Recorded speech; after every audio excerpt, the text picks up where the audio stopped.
로마서 5장 12절에서 21절까지는 가장 중요하면서도 해석하기 어려운 말씀들 중에 하나입니다. 아담과 그리스도를 대조시키면서 아담을 오실자 즉 예수 그리스도의 표상으로 보고 있고, 그러나 아담은 죄와 죽음을 세상에 들여왔지만 그리스도는 의와 생명을 가져다 주었으며 아담은 인류의 정죄를 대표하고 그리스도는 성도의 칭의를 대표합니다. 아담과 그리스도는 로마서뿐만 아니라 성경의 모든 메시지를 요약하고 있는 것이죠. 여기 12절에 보면은 그러므로가 나옵니다. 전체적으로는 구원 문제를 다룬 것인데 여기에 내용을 봤지만 여기에서는 특별히 앞에 구절 1절에서 11절에 언급된 그리스도에 의한 징계와 하해라는 말을 받아 아담과 그리스도가 구속사에서 차지하는 의와 역할을 분명히 밝히려고 하고 있습니다. 여기 한 사람이 나옵니다. 인류의 조상 아담을 가리키죠. 이 부분에서 12번이나 반복되고 있습니다. 한 사람, 아담은 인류의 모든 사람을 대표하고 있으며 하와는 아담의 속에 포함되어 있습니다.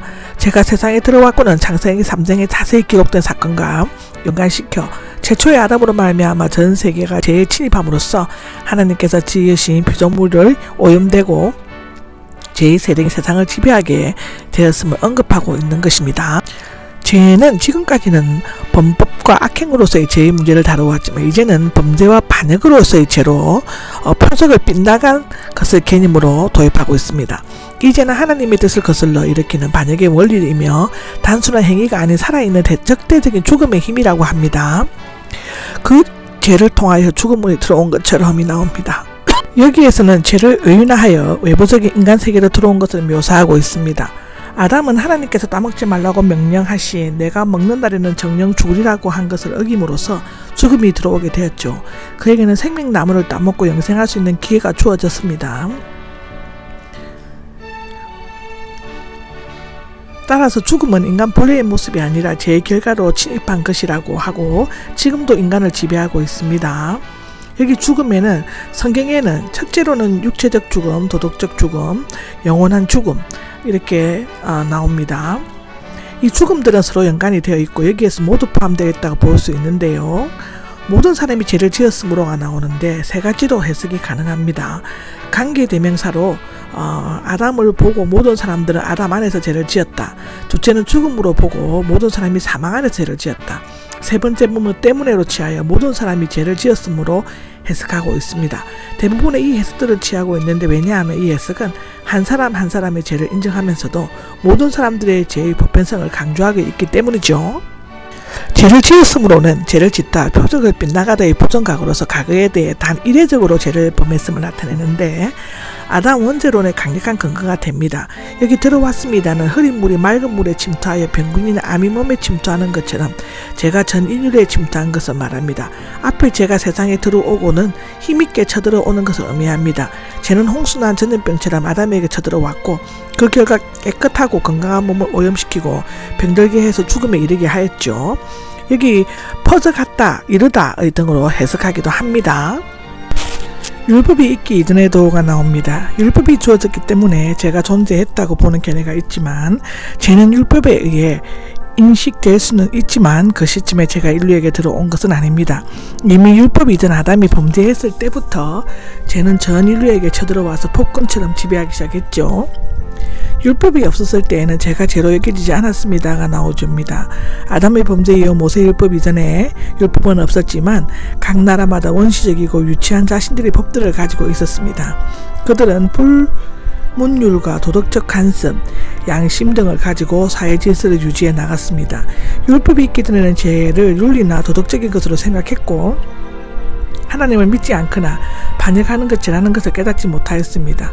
말하자면 율법이 주어지기 전에는 사람들이 계명을 어긴다는 점에서 죄에 대해 책임을 지거나 정죄함을 받지는 않았지만 하나님 앞에서 죄의식이 결여됨으로써 더욱 많은 범죄 행위를 저지르게 되었습니다. 그러나 율법이 선포되었을 때 인류는 비로소 죄의 현실을 올바르게 인식할 수 있게 되었죠. 여기 여기지기가 나오는 란 말은 인정하다, 기록하다, 헤아리다, 인식하다 등의 뜻이 있는데 사람이 죄로 헤아리지 않는다는 뜻이 아니라 하나님께로 죄로 헤아리지 않으신다는 뜻입니다. 죽음은 아담으로부터 지배했습니다. 근데 죄와 죽음은 모세 이전에도 존재하여 전 인류를 지배하고 있었죠. 죄를 깨달음으로써 죄가 존재하는 것이 아님은 죽음이 그때까지 전 인류를 지배해왔다는 사실에 비추어 볼 때는 분명합니다. 여기에서 범죄와 죄는 구별하여 사용되고 있죠. 죄와 죽음은 아담과 같은 방식으로 구체적인 죄가를 범하지 않는 사람들에게도 영향력을 행사하였습니다. 여기 지배했습니다가 나오는데 마치 폭군과 같이 군림했는 것이죠. 왕권을 잡았다는 뜻이며 세상이 죄악으로 가득 찼으며 죄악의 세력을 꺾을 수 없을 만큼 강했다는 것을 나타냅니다. 여기 앞으로 오실 분은 둘째 아담이신 예수 그리스도, 고린도전서 15장 45절에 나오죠. 여기 모형은 미리 어떤 것의 본질을 나타내는 예표인데요. 이미 다른 곳에서도 자국, 모양, 모범 등으로 번역되고 있습니다. 아담은 인류의 대표라는 의미에서 원형이며 죄와 의의 관계에서 대형입니다. 아담이 그리스도의 모형이 될 수 있는 것은 아담은 내 시대의 시조인 반면에 그리스도는 새 시대의 시조이고, 아담의 범죄가 모든 사람에게 미치듯이 그리스도의 의도 모든 사람에게 미친다는 것입니다. 아담은 그의 죄로 말미암아 전 세계적으로 인류에게 멸망을 가져왔죠. 한 의로운 행위로 말미암아 전 세계에 복을 가져온 예수 그리스도의 모형이 되는 것입니다. 15절에서 21절까지의 는 아담 안에서 모든 인류가 타락한 것을 지적하고 있습니다. 이 부분에서 그리스도 안에서 모든 인류가 구원받는 것을 증명하는데, 거저주시는 은사는 그 범죄와 같지 않습니다인데, 여기에서는 그리스도께서 거저주시는 은사와 아담이 범한 범죄가 대조되고 있죠. 거저주시는 은사는 원래 영적인 선물이나 재능을 나타내고 있지만, 여기에서는 그리스도에 의해 인간을 의롭다 하신 하나님의 은혜의 역사에 대해서 언급하고 있는 것입니다. 한편 범죄는 곁으로와 떨어지다의 합성으로 올바른 길에서 탈선하는 것을 나타내는데, 아담의 범죄와 인류의 타락을 나타냅니다. 한 사람의 범죄로 많은 사람에게 죄를 침투해 갔지만 한 사람의 의의 행동으로 하나님의 은사가 많은 사람에게 넘치게 되었다는 것이고, 선물은 은사와 같은 의미이고 하나님의 은혜의 역사 또는 구원 등을 나타냅니다. 여기 넘쳤다는 물이 그릇에서 넘치거나 강물이 뚝에서 흘러 넘치는 것을 의미하는데, 그리스도의 은혜는 인류를 구원하고도 남을 정도로 모든 믿는 자에게 구별 없이 풍성하게 넘치도록 주어지는 것이죠. 16절입니다. 16절에는 심판이 나오는데, 하나님의 심판, 정죄는 유죄 판결을 내리는 행동, 아담이 정죄받음으로써 모든 인류는 죽음으로 정죄를 받았는데 이것이 아담에 대한 심판이었습니다. 16절을 요약하면, 첫째는 한 사람이 아담으로 말미암아 많은 사람에게 죄와 죽음에 이르렀고, 아담의 한 범죄로 말미암아 많은 사람이 유죄 판결을 받게 되었다는 것입니다. 아담과 그리스도는 인간의 죄와 의를 대조적으로 이루고 있으며 구속자적으로 설명되고 있습니다. 더욱더 생명 안에서 지배할 것입니다 라가 나오는데, 아담과 그리스도는 단순히 서로 대조되는 관계가 아니라 그리스도가 모든 면에서 뛰어나시고 우월하시다는 것입니다. 그는 부활의 생명과 능력의 왕으로 영원토록 지배하실 것이라고 기록하고 있습니다. 그러므로 한 범죄로 생명에 이르게 되는 것입니다. 근데 지금까지 언급해온 것들에 대한 결론입니다. 한 범죄, 한 의로운 행위는 각기 한 사람의 범죄, 한 사람의 의로운 행위로 번역될 수 있는데, 전자는 행위와 사건에, 후자는 인물에 강조되고 있습니다. 모든 사람이 죄로 말미암아 육체적으로 영적으로 영원히 죽은 것처럼 모든 사람이 은혜로 말미암아 이 모든 면에서 영원히 살게 되는 것인데, 증례의 수단이 은혜라면 믿음은 그 적용이요 생명은 그 결과인 것이죠. 생명에 이르게 될 것입니다. 근데 그리스도의 부활의 생명과 함께 영원한 생명에 참여하게 되는 것을 나타냅니다. 의의 하나님은 단지 법정 선언으로 끝내시지 않고 영생이라는 결과를 낳게 하시는 것입니다.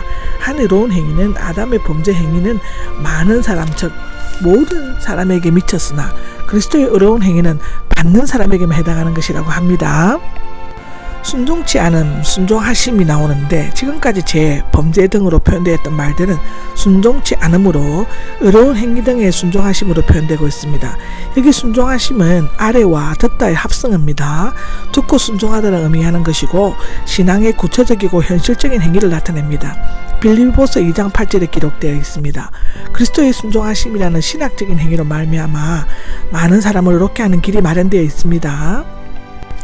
율법은 들어왔습니다가 나오는데, 아담과 그리스도가 구속사에서 아브라함이 언약에서 중요한 역할을 했다면 모세의 율법은 어떤 역할을 하였는가라는 질문이 나오는데 이에 대한 답변은 율법은 범죄를 많아지게 하려고 들어왔다는 것입니다. 말하자면 율법의 역할은 인간을 구원하기 위한 것이 아닙니다. 인간의 현실에서 범죄와 유법을 더욱 증가시키는 데 있다는 것이죠. 그는 이것을 구속사적인 차원에서뿐만 아니라 실제로 겪은 체험에 근거하여 확신하였습니다. 여기 들어왔습니다는 옆으로 슬그머니 숨어 들어오는 것을 의미하는데 이것은 유대인들이 생각과는 달리 율법이 아담의 타락이나 그리스도의 구속 사건보다 못한 종속적 위치를 차지하고 있음을 나타내는 것이죠. 율법이 들어옴으로써 죄를 더 알게 되었고 탐심을 일으켜 범죄를 더하게 함으로써 현실에서 범죄와 위반을 더욱 증가시켜 죽음에 이르게 한다는 것인데 죄가 더 많아진 곳에 인간은 교만하여 하나님을 찾을 필요가 없다고 생각하게 되는 것이었죠. 그러나 율법이 임했을 때는 그의 자신의 죄가 많다는 것을 깨닫고 그리스도에게로 돌아오게 되었는데 이것이 넘치는 은혜인 것입니다. 마치 바닷가에서 쌓아올린 모래가 큰 파도물에 한꺼번에 휩쓸려 가듯이 수없이 쌓여진 각종 죄악들도 은혜의 물결에 흔적도 없이 사라져버리고 마는 것이죠.